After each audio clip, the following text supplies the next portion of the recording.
Evangelho de João, capítulo 20.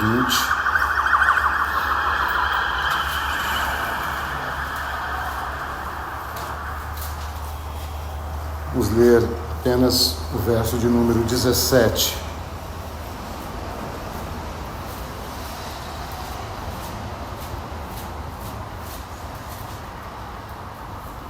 Recomendou-lhe Jesus: não me detenhas, porque ainda não subi para o meu Pai, mas vai ter com os meus irmãos e dize-lhes: subo para o meu Pai e vosso Pai, para o meu Deus e vosso Deus. Ainda o Evangelho de João, capítulo 1,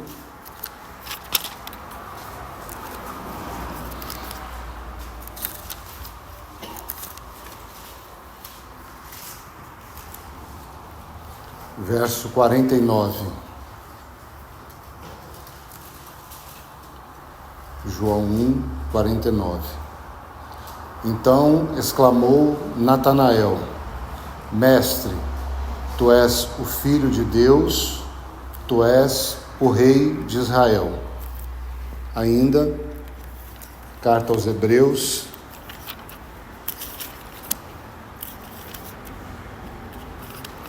capítulo 5,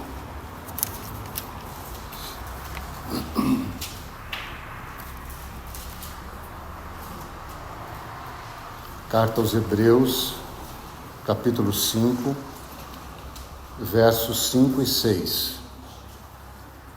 Assim, também Cristo a si mesmo não se glorificou, para se tornar sumo sacerdote, mas o glorificou àquele que lhe disse: Tu és meu filho, eu hoje te gerei. Como em outro lugar também diz: Tu és sacerdote para sempre, segundo a ordem de Melquisedeque. Vamos ter uma palavra de oração. Pai bendito, Pai amado, te louvamos e te bendizemos, te agradecemos, Senhor, por mais esse tempo que o Senhor nos concede. Mais uma vez te louvamos pelo dom da vida que o Senhor nos deu em Cristo Jesus. Muito obrigado por tudo que recebemos e temos nele, especialmente o relacionamento restaurado contigo mesmo. Então, ó Deus, nós, com base nesta obra consumada e maravilhosa do nosso amado Senhor Jesus, nós nos achegamos a Ti em gratidão. Obrigado pelo Teu cuidado, obrigado pela Tua proteção, obrigado pelo Teu falar à Tua igreja, Senhor. Obrigado porque somos Teus e o Senhor é nosso. Nós nos entregamos a Ti neste tempo, Pai, para que o Senhor possa ministrar ao nosso coração. Suplicamos que traga esclarecimento, traga discernimento, Senhor, traga paz, traga consolo, traga direção, Senhor. Usa a Tua palavra, ó Pai, os versos tão lindos que já lemos, Senhor, que eles possam achar lugar em nossos corações. Acalma o nosso pensamento, Senhor, nós possamos estar focados aqui, neste momento, agora, não no que passou e muito menos no que virá. Nós possamos estar, Senhor, aguardando aqui o que o Senhor tem para nós. Ajuda-nos, Pai, porque nós somos homens e mulheres de ânimos dobrados, dobres, duplos, desfocados. Então ajuda-nos, Senhor, para que possamos olhar firmemente somente para o Senhor. Toma-nos e orienta. Em Teu precioso nome nós oramos. Amém. Então, queridos, essa semana eu tive uma abordagem de um membro aqui da nossa comunidade com relação à salvação, né? A partir do que ouviu na quarta-feira. Felizmente esse membro não está aqui, né? Mas a mensagem então seria em resposta para ele, depois ele poderá ouvir então o áudio certamente, né? Assim será recomendado a ele, né?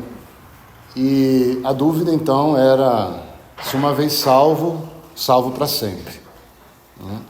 Então nós vemos que ainda é uma dúvida que de certa maneira cerca alguns de nós. Certamente a maioria de nós aqui não, nós já somos livres dessa dúvida. Isso não nos faz melhor e nem faz pior aquele que ainda entende assim. Fazem-nos todos dependentes, de que o Espírito Santo nos ensine, de que uma vez salvos, salvos para sempre, assim cremos, assim as Escrituras nos ensinam à medida da luz que temos e nessa luz andamos.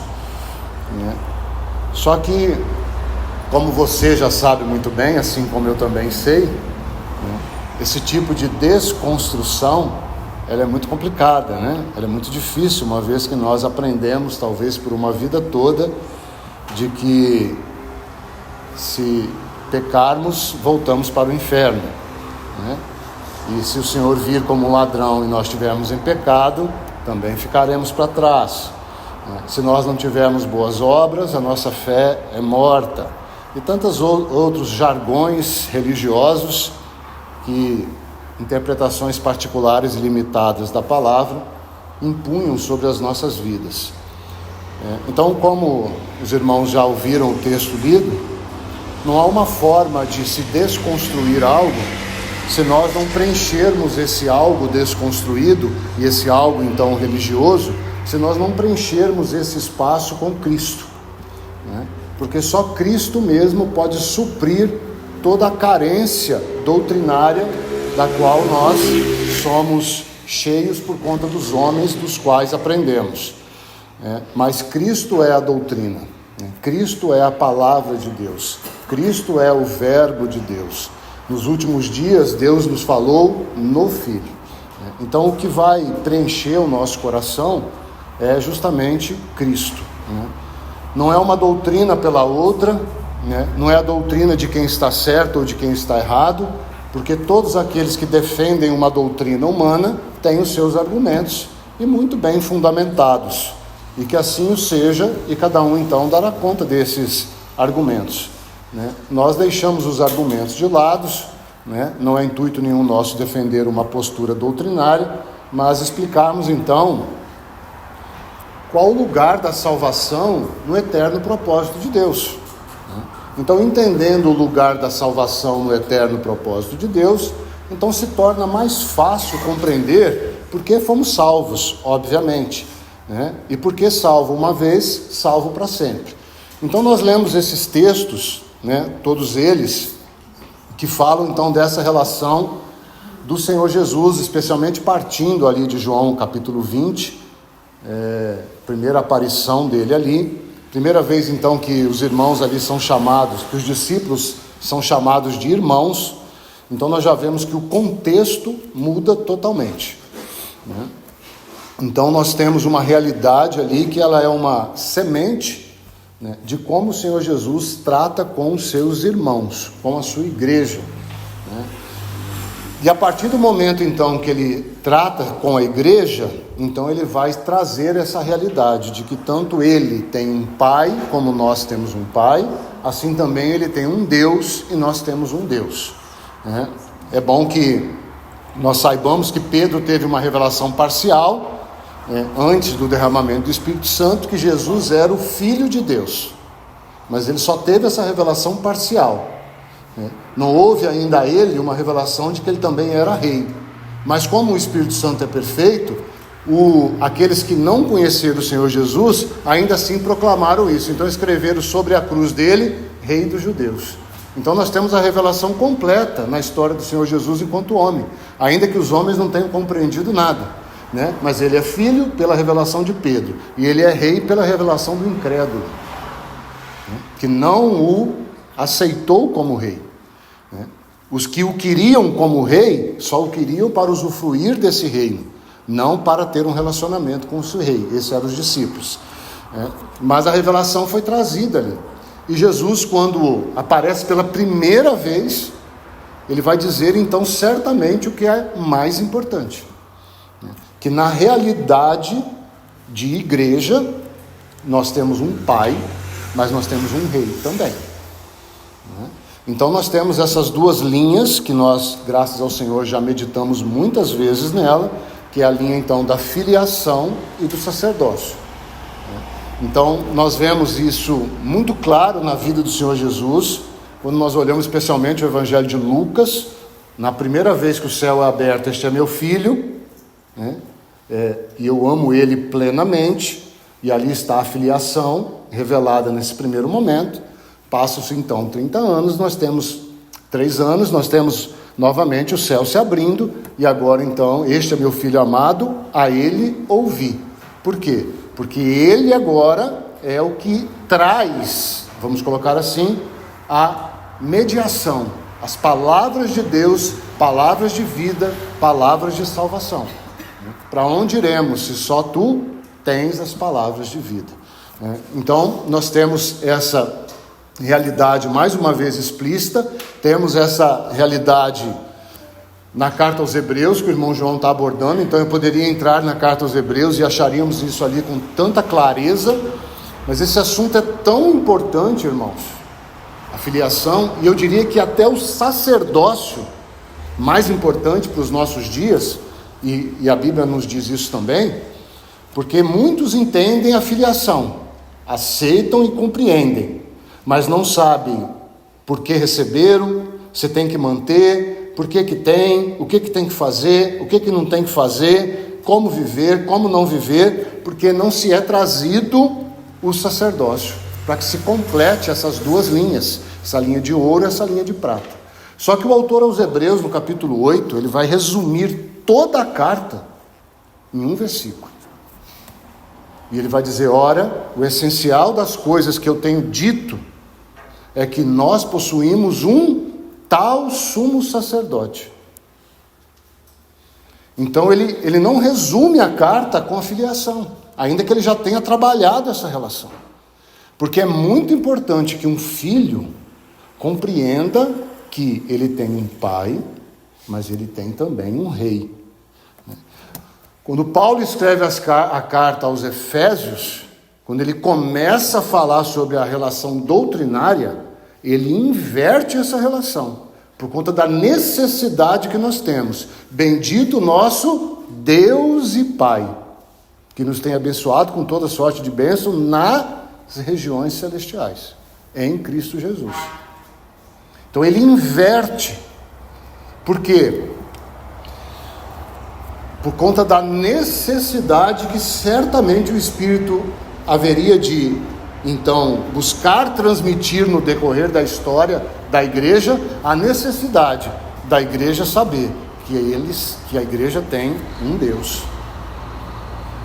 Na essência, Pai e Deus. Agora, irmãos, sinceramente, quando você olha para você e eu olho para mim, nós precisamos desesperadamente de que haja, talvez, um entendimento mais claro de que nós temos um Deus e Pai.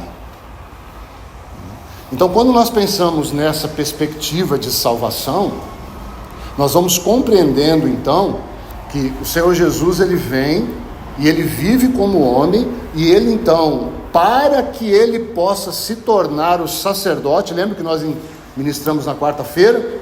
Ele é o autor, o precursor e o consumador, mas ele não era isso como filho.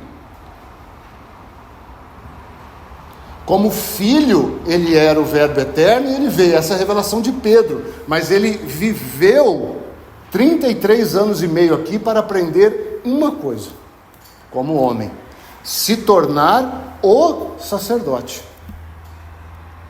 Ele não sabia, e a gente fala isso com toda humildade, né? Enquanto homem ele não sabia, porque nós não temos outras palavras para então expressar isso. Então ele vai passar uma vida de provação e sofrimento e aprovação, como o irmão João já trouxe ali em Atos capítulo 2, né? Então ele vai se tornar o varão aprovado de Deus. Aprovado em que sentido? Ele é um sacerdote perfeito, que pode, como homem, estar na presença imediata de Deus. Nenhum outro homem poderia entrar lá, nunca pôde e nunca poderá, a não ser agora, em Cristo Jesus. Então, por que isso é importante para nós? Porque aí está firmada a nossa salvação. Então, quando o Senhor Jesus abre esse novo e vivo caminho, Ele nos pede algo: que entremos com firmeza no Santos dos Santos. Como? Com plena certeza de fé. Sinceridade, certeza de fé e outras características mais que o autor dos Hebreus também vai discorrer ali. Mas por que a certeza de fé, irmãos? O que é fé? Fé é a certeza de algo, né? É a certeza, então, disso que o Senhor Jesus realizou. E o que ele realizou? Ele mostrou para nós que um filho deve avançar para ser um representante de Deus. Por isso que nos últimos dias Deus nos falou no Filho, porque o Filho é o representante por excelência. Então, quando Deus planejou salvar irmãos dos quais o Senhor Jesus não se envergonha hoje, o plano não mudou, o propósito não mudou. Então ele não te salvou e me salvou para tirar do inferno. Ele não te salvou e me salvou para que nós tenhamos os nossos sonhos realizados. Ele não te salvou e me salvou para que nós sejamos livres das preocupações, tristezas, aflições e coisas que nós temos neste mundo por conta do pecado e não por conta de Cristo. Ele nos salvou para que nós fôssemos colocados numa posição de responsabilidade. Então toda a obra da salvação está firmada naquilo que Deus planejou para aqueles que Ele salvou. Então, como Ele planejou? Ele planejou que quando Cristo morresse e vencesse a morte, todo homem estaria agora habilitado a dizer: este é o Filho de Deus, o único mediador entre Deus e os homens. Então ele abre esse novo caminho que deve ser entrado por graça, que já foi liberada na cruz, mas por fé. E a fé vem da onde? Do ouvir e ouvir a palavra de Deus. Então todo homem hoje tem ouvidos habilitados por conta da obra de Cristo para ouvir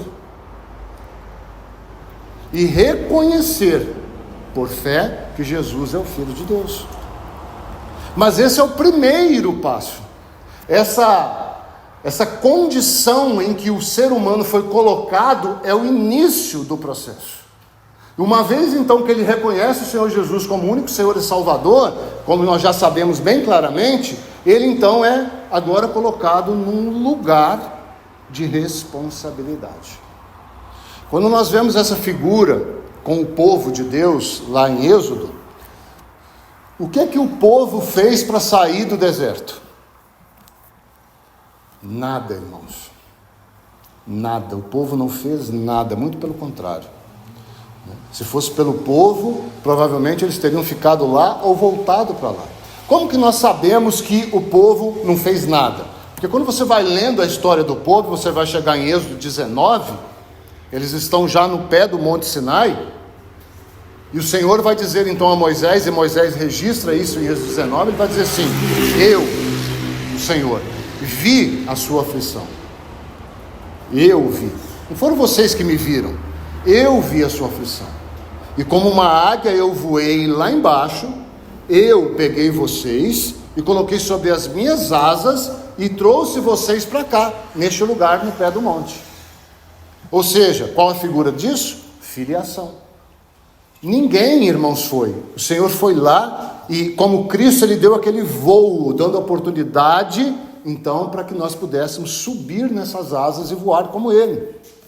Com Ele. Só que a hora que Ele pousa ali no pé do Monte Sinai, Ele vai continuar e vai dizer assim: se diligentemente ouvirdes a minha voz, e guardardes os meus mandamentos, sereis, o quê? Um reino de sacerdotes. Então, entre ele ir lá e tirar o povo por graça, e o povo poder conquistar a terra, havia um sim. E o que acontece com a primeira geração? Eles não ouviram diligentemente a voz do Senhor. Eles não guardaram o estatuto do Senhor. O que acontece com a primeira geração? Perdeu a herança. Eles não puderam conquistar Canaã, que é a figura da plenitude de Cristo. A liberdade do Egito é figura de Cristo, é figura da filiação. A plenitude de Cristo é Canaã, é figura da conquista, é figura de que tem que colocar a planta na terra onde o Senhor já deu por herança para que possa possuí-la. E o Senhor vai exortar Josué no capítulo 18, dizendo: Josué, você está demorando em conquistar a terra. Então, quando nós compreendemos essa relação do sacerdócio, nós damos sentido para a vida cristã. E nós damos sentido para aquele filho que, como Hebreus trata, em Hebreus capítulo 6, que chegou um determinado momento, depois que ele teve os olhos iluminados, experimentou o dom do Espírito Santo e as bênçãos de Deus e a boa palavra, ele então se assentou à beira do caminho. Para esse então, o autor aos Hebreus vai continuar trabalhando, dizendo assim: olha, você vai perder o direito de primogenitura, assim como Esaú. E ele traça essa linha, e ele vai usar a mesma palavra em Hebreus 6 e Hebreus 10, iluminados. Em Hebreus 10 ele vai dizer: depois que vocês tiveram o coração iluminados, e vocês estão passando grande luta, estão roubando até os seus espólios, ele vai dizer assim: mantenha a esperança, porque grande é o seu galardão. Então o autor aos Hebreus vai completando essa ideia que, como o irmão João já colocou, é uma das formas, talvez a mais essencial, como pano de fundo dessa carta: a importância do sacerdócio. Por isso ele vai tratar, só a carta aos Hebreus trata da relação de Cristo como nosso sumo sacerdote, por conta dessa importância. Então tem toda essa construção para que o cristão saiba qual o valor da obra. Porque o que confunde o cristão hoje é isso. Por que eu tenho que fazer obra? Se você perguntar isso aí fora, você vai obter muitas respostas. Não só dos cristãos protestantes, mas dos cristãos católicos e muitos outros. Você vai obter muitas respostas. Provavelmente você não vai ouvir nenhuma que diga assim: olha, a obra que eu faço aqui, guiada pelo Espírito Santo, tem em primeiro lugar um objetivo de formar o caráter de Cristo em mim, e quanto mais o caráter de Cristo estiver formado em mim, mais parecido com Ele, mais fiel eu vou estar caminhando ao lado dele, e essa fidelidade vai me gerar então uma recompensa futura. Então há toda a confusão, porque não se compreende que nós temos um Pai e nós temos um Deus. Quando Pedro vai escrever a carta dele, primeira carta de Pedro, capítulo 2, se você está anotando, no capítulo 9 e 10, ele vai dizer justamente que nós somos esse reino de sacerdote, povo escolhido, nação santa, toda aquela relação que todo mundo adora dizer, gosta de proferir e gosta de liberar essas palavras de bênção, e amém por isso. Nós somos um povo de propriedade exclusiva do Senhor. Agora, antes dele dizer isso, ele vai dizer por quê. Então, quando ele, antes de chegar nos versos 9 e 10, ele passa pelo verso 5, e ele vai dizer assim: vocês são pedras vivas, que precisam ser edificadas, casa espiritual. Por quê? Porque casa é lugar da glória, e glória é o lugar, ou é a expressão do ser de Deus. Então nós vemos que, mesmo que nós tenhamos um sumo sacerdote à destra de Deus, escute isso com atenção, irmãos, mesmo que nós tenhamos, e nós temos hoje um sumo sacerdote à destra de Deus assentado, se Deus não obter uma casa na terra, o eterno propósito não se consuma, porque a glória do Filho será vista na casa. Então aí está o propósito pelo qual nós fomos salvos, para sermos casa espiritual, edifício santo, lavoura de Deus, família de Deus, corpo. Tudo isso são figuras coletivas. Por quê? Porque a glória de Deus na pessoa do Filho não pode ser manifesto em uma só pessoa. No caso, nenhum ser humano. Então ele se propõe a salvar muitos seres humanos. E o que ele está fazendo? Conduzindo esses seres humanos a este lugar de glória. E ele está revestindo esses seres humanos da glória do próprio Senhor Jesus, para que eles sejam manifestos em glória com o Filho. E a pergunta então, para que possamos terminar, é: se esse que teve esse plano,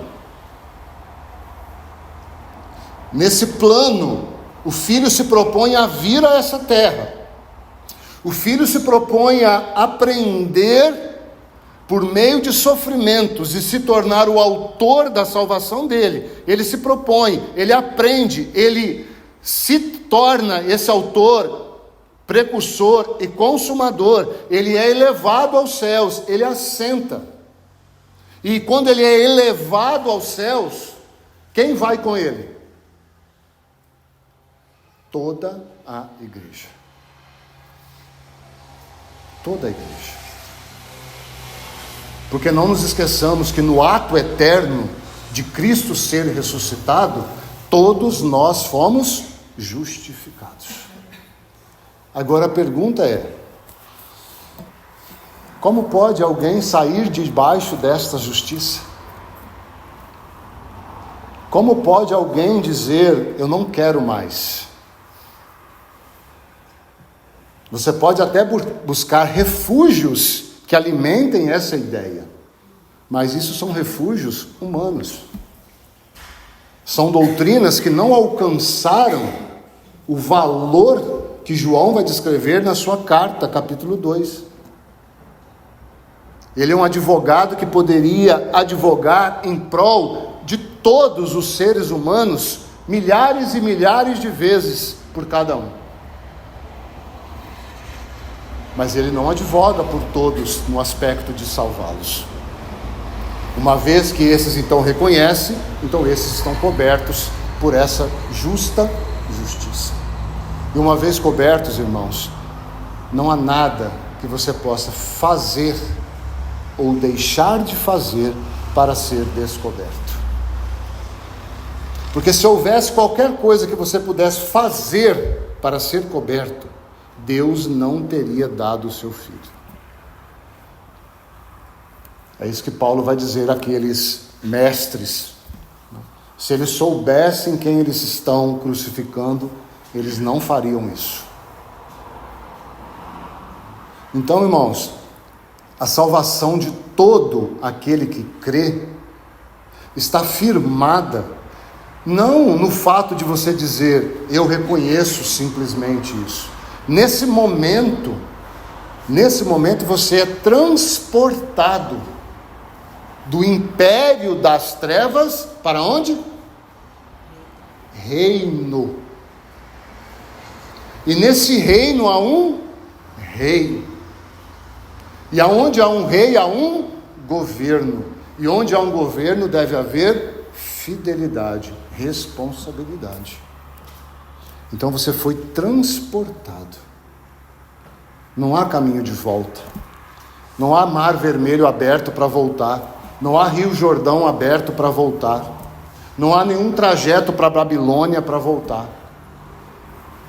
Tudo está em direção à manifestação de Cristo em glória. Então, isso seria um pequeno, mas muito importante passo para que se compreenda onde está a âncora da nossa alma.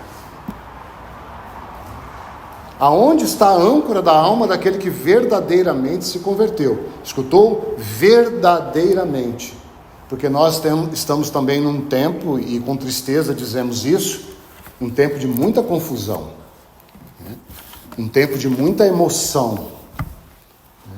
Um tempo onde, aqui sem abrir nenhum tipo de julgamento, muitas pessoas têm dito então que reconhecem o Senhor Jesus como o único Senhor e Salvador, mas aquele momento foi fruto então de um ato religioso, de um ato emocional.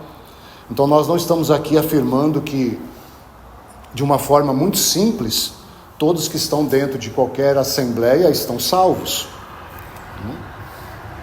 E nem da mesma forma afirmando que todos aqueles que estão fora de assembleias, mas que verdadeiramente reconheceram o Senhor Jesus como o único Senhor e Salvador, estão perdidos. Nós não temos olhos espirituais para distinguir, irmãos, e nós não deveríamos buscar distinguir uns dos outros por atos externos. Nós deveríamos aprender então a confiar no Senhor Jesus e cada um ver como edifica. Cada um. Então aí está a segurança da salvação do cristão. Nós somos salvos por graça mediante a fé. Isso não vem de nós, é dom de Deus, para que ninguém se glorie.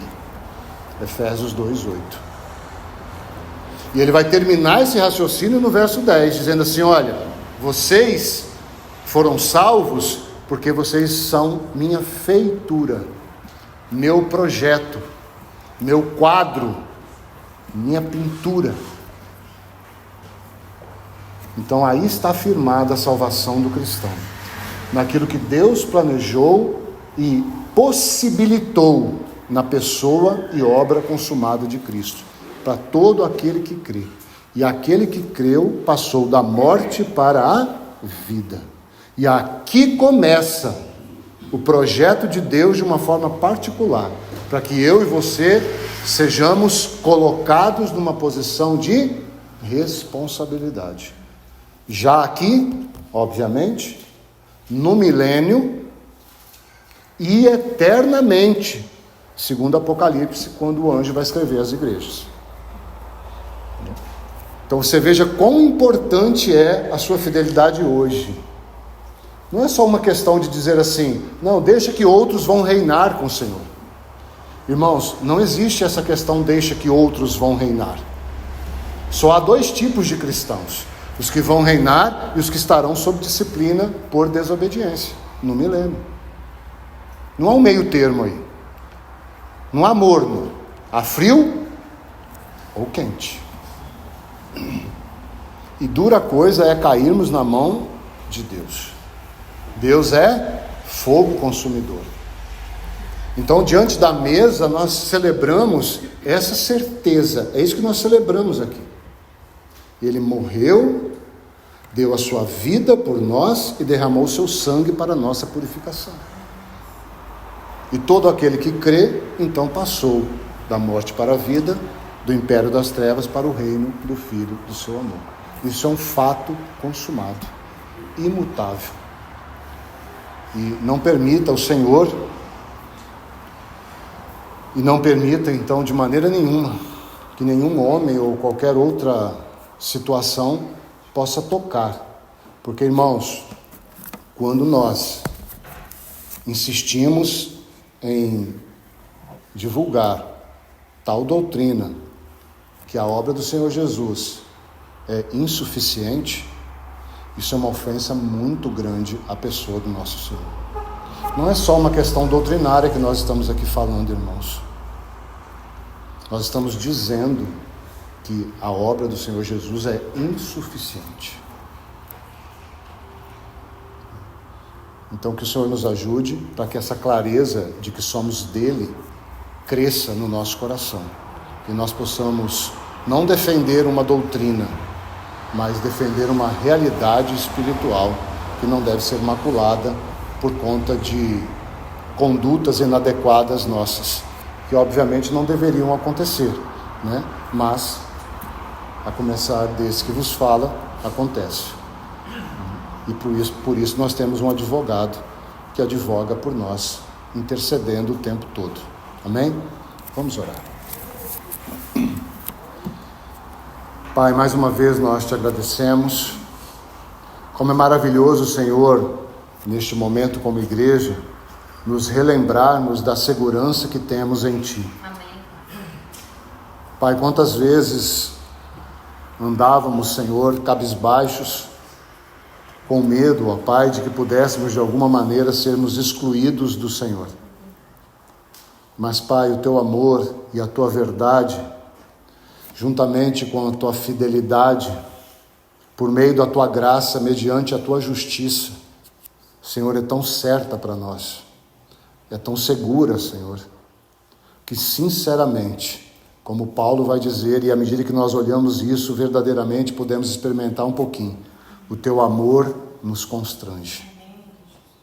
Muito obrigado, Senhor, por tudo que o Senhor conquistou ali naquela cruz por nós. Que nós tenhamos na ponta da nossa língua a resposta, Senhor, àqueles que nos perguntam a razão da nossa fé. Bendito seja o Senhor, para todo sempre. Amém.